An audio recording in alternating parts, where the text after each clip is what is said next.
उपरांत जो आबादी होगी उस आबादी के हिसाब से देश में लोकसभा क्षेत्रों की संख्या का निर्धारण, राज्य में विधानसभा क्षेत्रों का निर्धारण, लेकिन पिछले 50 वर्षों से गया जी के ऐतिहासिक गांधी मैदान में राष्ट्रीय लोक मोर्चा की ओर से मगध क्षेत्र की संवैधानिक अधिकार परिसीमन सुधार महारैली का आयोजन किया गया। महारैली में मुख्य वक्ता के तौर पर पूर्व केंद्रीय मंत्री सह राष्ट्रीय लोक मोर्चा के राष्ट्रीय अध्यक्ष उपेंद्र कुशवाहा शामिल हुए। महारैली को संबोधित करते हुए उपेंद्र कुशवाहा ने कहा कि मैंने जनहित के मुद्दे को अक्सर उठाया है। कॉलेजियम सिस्टम को खत्म कर खुली परीक्षा के माध्यम से जजों की बहाली के मुद्दे को उठाया।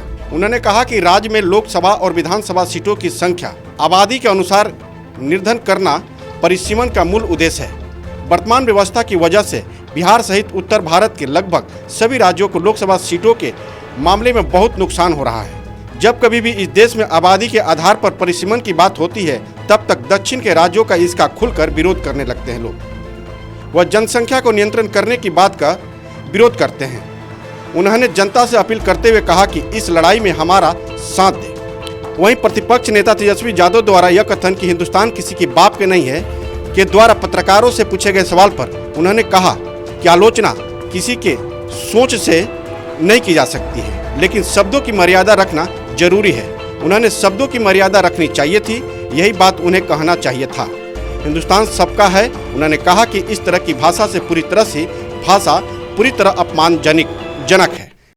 उपरांत जो आबादी होगी उस आबादी के हिसाब से देश में लोकसभा क्षेत्रों की संख्या का निर्धारण, राज्य में विधानसभा क्षेत्रों का निर्धारण, लेकिन पिछले 50 वर्षों से यह काम बंद है। देश की आज़ादी के बाद शुरुआती दौर में निश्चित रूप से 3 बार परिसीमन हुआ, क्षेत्रों की संख्या बढ़ी, लेकिन 50 साल से यह नहीं हो रहा है, जिसके चलते बिहार जैसे राज्यों का बहुत ही नुकसान है।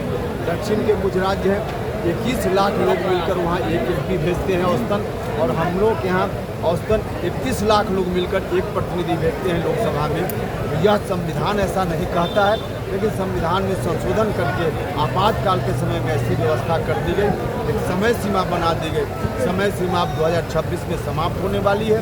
कुछ लोग फिर से लग गए हैं कि परिसीमन के काम पर रोक आगे जारी रहे, इसलिए हम लोग सचेत हैं कि अब रोक आगे न रहे, रोक हटे और परिसीमन हो, ताकि क्षेत्रों की संख्या बढ़े। गया से कुलांचल लाइव के लिए मनोज कुमार की रिपोर्ट।